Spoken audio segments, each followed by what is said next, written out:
I hope you all are doing great. So today we will be doing your poem A Legend of the Northland. आज आपकी poem करेंगे हम from your book beehive, जिसका name है a legend of the Northland. Legend का मतलब क्या होता है? एक कहानी, एक कथा या कैसी चीज़ जिसका कोई प्रूफ ना हो, लोक कथा बोलते हैं जिसे, ठीक है। तो नॉर्थलैंड एक जगह है और वहाँ से रिलेटेड एक लेजेंड है। लेजेंड मतलब एक कहानी है, एक लोक कथा है। वो आज उसके बारे में हम पढ़ेंगे in form of a poem. So let us start the chapter.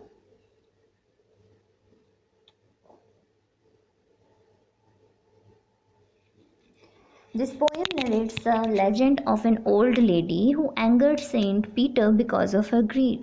ये जो कविता है एक ऐसी कहानी के बारे में है। एक ओल्ड लेडी, एक बूढ़ी औरत की कहानी है जिसने जिन्होंने संत पीटर को नाराज़ कर दिया था अपनी लालच की वजह से। So the first stanza goes like this: Away, away in the northland, where the hours of the day are few, and the nights are so long in winter that they cannot sleep them through. दूर दूर Northland में, जहाँ पर दिन के जो घंटे हैं वो कम हैं और जो रातें हैं वो लंबी हैं। क्यों? क्योंकि सर्दियों के जो दिन होते हैं वो छोटे होते हैं और रातें लंबी होती हैं।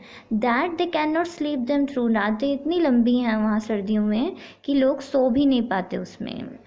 Where they harness the swift reindeer to the sledges when it snows, and the children look like bear's cubs in their funny furry clothes. जहाँ पर जो लोग हैं, रेंडियर आपको पता है एक एनिमल होता है जो कि स्नोई एरियाज़ में, बर्फीले इलाकों में मिलता है।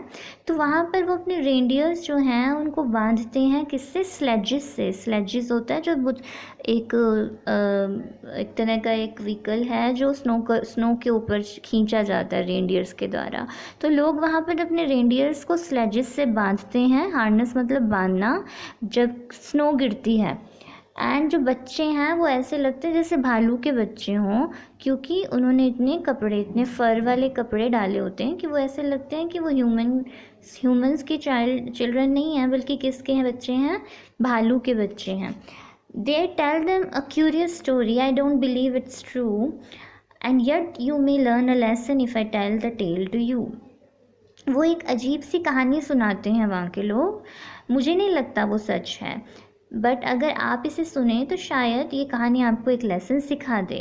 अब इस स्टैंजा में टिस देखिए, सेकंड लाइन में टिस वर्ड यूज़ है। टिस नहीं है बेटा, ये एक तरीका है इट इज़ को लिखने का। इट इज़ को इट इज़ की तरह ना लिख कर टिस लिख दिया जाता है, बट इसे बोलता कैसे जाता है? इट इज़ ट्रू, ठीक है। Once, when the good Saint Peter lived in the world below and walked about it preaching just as he did, ये तब की बात है जब अच्छे संत पीटर धरती पर रहा करते थे और वो घूमा करते थे उपदेश देते हुए। प्रीचिंग मतलब उपदेश देना। तो तब की ये बात है। He came to the door of a cottage in travelling round the earth where a little woman was making cakes and baking them on the hearth. वो घूमते घूमते एक छोटे से घर के दरवाजे पर आए जब वो पूरी पृथ्वी का क्या कहते हैं, राउंड ले रहे थे, मतलब भ्रमण कर रहे थे। तो एक छोटी औरत केक्स बना रही थी, उन्हें बेक कर रही थी अवन में। And being faint with fasting, for the day was almost done, he asked her from her store of cakes to give him a single one. क्योंकि सारा दिन से संत पीटर ने कुछ नहीं खाया था, इसलिए उन्होंने उस लेडी से उसके स्टोर से, केक स्टोर से एक सिंगल केक मांगा। So she made a very little cake, but as it baking lay, she looked at it and thought it seemed too large to give away. उस lady ने अब क्या किया, एक बहुत छोटा सा केक का डो, एक आटा लगाया, लेकिन जैसे वो बेक हुआ वो बड़ा बन गया, तो उससे लगा कि ये तो बहुत ज़्यादा है देने के लिए। Therefore she needed another and still a smaller one, but it looked when she turned it over as large as the first had done. इसीलिए उसने फिर से आटा गूंदा और लगाया। इस बार उसने छोटा डो बनाया, लेकिन फिर जब वो बेक हुआ तो उसे लगा लेडी को ही, तो फिर उतना बड़ा बन गया। Then she took a tiny scrap of dough and rolled it flat and baked it thin as a wafer, but she couldn't part with that. फिर उसने एक बहुत छोटा सा आटे का टुकड़ा लिया, उसे तब तक वो बेलती रही जब तक वो फ्लैट नहीं हो गया, और बेक होने के बाद वो कैसा लगने लगा? जैसे वेफर होता है। First, she said, my cakes that seem too small when I eat of them myself are yet too large to give away, so she put them on the shelf. उसने खुद से कहा कि मेरे जो ये केक हैं मुझे बहुत छोटे लगते हैं जब मैं खुद खाती हूँ, लेकिन अब जब मुझे किसी को इन्हें देना है तो मुझे पता नहीं है क्यों बड़े लग रहे हैं. Then good saint Peter grew angry, for he was hungry and faint, and surely such a woman was enough to provoke a saint. अब जो गुड सेंट पीटर हैं वो उन्हें गुस्सा आ गया क्योंकि उन्हें भूख लगी थी. तो जो जो वुमेन जो बिहेव कर रही थी लालच में आके, वो किसी भी संत को, किसी भी सेंट को भड़काने के लिए काफ़ी था. प्रोवोक मतलब भड़काना. And he said, you are far too selfish to dwell in human form, to have both food and shelter and fire to keep you warm. गुस्से में सेंट पीटर ने क्या कहा कि तुम तो बहुत मतलबी हो एक ह्यूमन के नाम पर. मतलब तुम्हें ह्यूमन अगर तुम हो तो तुम्हें काइंड होना चाहिए, गिविंग होना चाहिए, बट तुम तो बहुत ज़्यादा मतलबी हो. ना तो तुम्हें फूड मिलना चाहिए, ना शेल्टर मिलना चाहिए, और ना ही फायर मिलनी चाहिए जो तुम्हें गर्म रख सके. No you shall build as the birds do and shall get your scanty food by boring and boring and boring all day in the hard dry wood.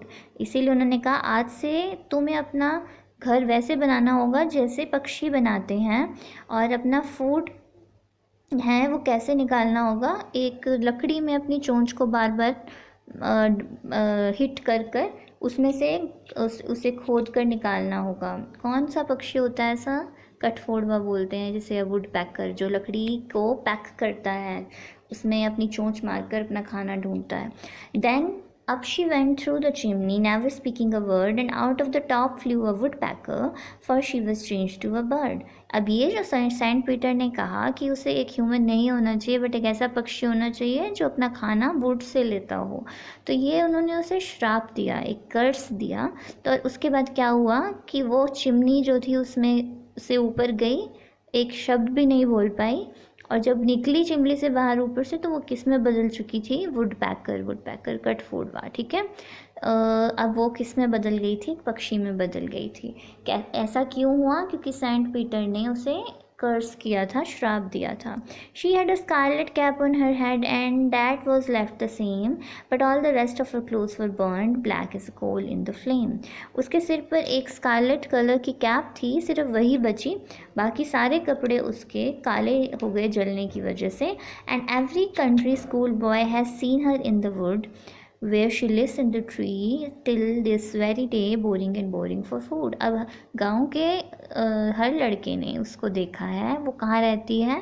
लकड़ियों, जंगलों में या वुड्स में रहती है, जहाँ पर वो ट्रीज़ पे रहती है और अपना खाना बोर कर बोर मतलब लकड़ी में छेद कर निकालती है.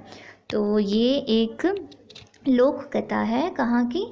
नॉर्थलैंड की, जहाँ पर एक लालची औरत ने सेंट पीटर को एंगर किया, उनको गुस्सा दिलाया, और सेंट पीटर ने उनको एक कर्स दिया that she would turn into a woodpecker, वो एक पक्षी में बदल जाएंगी. तो इससे एक लेसन मिलता है. अब वही पोइट ने स्टार्टिंग में कहा उसे नहीं पता कि ये स्टोरी ट्रू है या नहीं, बट इससे क्या लेसन मिलता है कि always be a giving person, देने वाला इंसान बनो, ना कि ग्रीडी पर्सन. तो ये आपकी पोएम फोयाब कैरी ने लिखी है.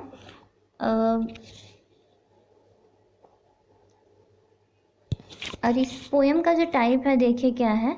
A ballad is a song narrating a story in short stanza. ये एक बैलेड है.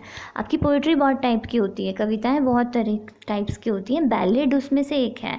तो जब एक कहानी को पोएम की फॉर्म में समझाया जाता है तो उसे बैलेड बोलते हैं. Ballads are a part of folk culture और popular culture and are passed on orally from one generation to next. Ballads जो हैं वो लोक कथाओं पर आधारित होते हैं, और ये ज़्यादातर ये कैसे आगे बढ़ती हैं कहानियाँ, एक जनरेशन, एक पीढ़ी दूसरी पीढ़ी को सुनाती हैं, और ये इसी तरीके से चलती रहती हैं. A legend of the Northland is a ballad. ये पोएम आपकी एक बैलेड है. सो आई होप पोएम आपको क्लियर है. मैंने आपको एक पोएटिक डिवाइस बताई थी, राइम स्कीम. अब आपका होमवर्क क्या है? Find out the rhyme scheme of this poem. पता लगाइए इस पोएम की राइम स्कीम क्या है. और in next lecture will have एक लाइव क्लास लेंगे आपकी. मैं आपको कुछ और न्यू पोएटिक डिवाइसेस कराऊंगी, so be ready for that. उसके अलावा ट्राई कीजिए इस पोएम की समरी अपने वर्ड्स में लिखने का. That is important now. आप लर्निंग पर, क्रैमिंग पर डिपेंडेंट नहीं रह सकते. You have to start writing in your own words. So yeah, make a list of the difficult words and write down the summary.